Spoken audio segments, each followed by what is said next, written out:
So I went to Devon. It was fantastic. I saw Stonehenge. The drive itself didn't take too long. I slept for most of that. This was pretty much the view from my room. It was nice. It was relaxing, and here's a clip of my dad.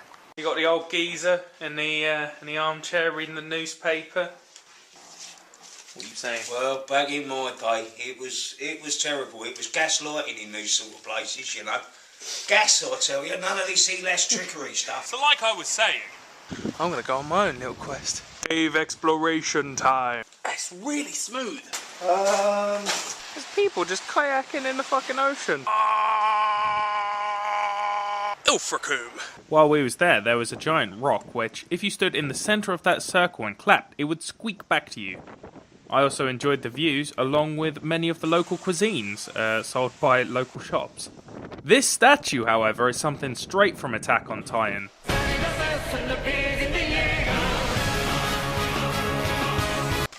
I have no idea what I'm supposed to be warned about. And are you ready for the sudden drop? New L'Oreal Elvive Full Restore 5 with Pro Keratin for 5 top UK hair problems. It targets weak, limp, lifeless, dull and straw-like hair. Please note that no persons under the age of 18 are allowed to play on this machine. Thank you. John Fowler Holidays. We made our way towards a tank museum, and I'm not sure how, but this is what came up in conversation on the way there. I mean, I can remember stuff when I was like 3. No one said it had to be useful. Well then, you're living proof.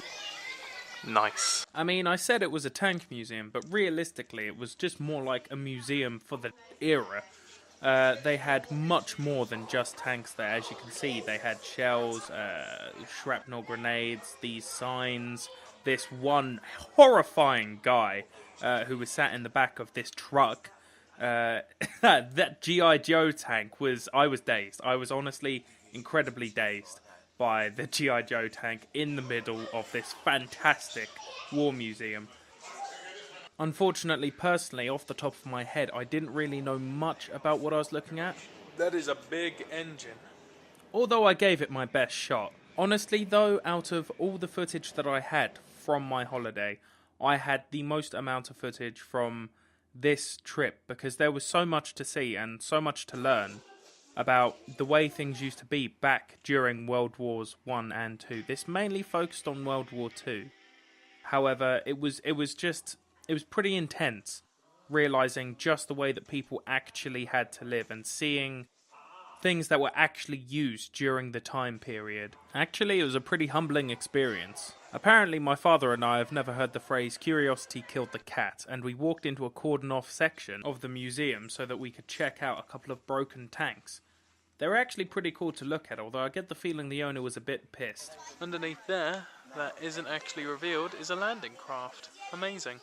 So when I wasn't busy with tank museums, I was actually at the pub/club/bar eating the onion rings and drinking the Diamond Jubilee, both of which were fantastic.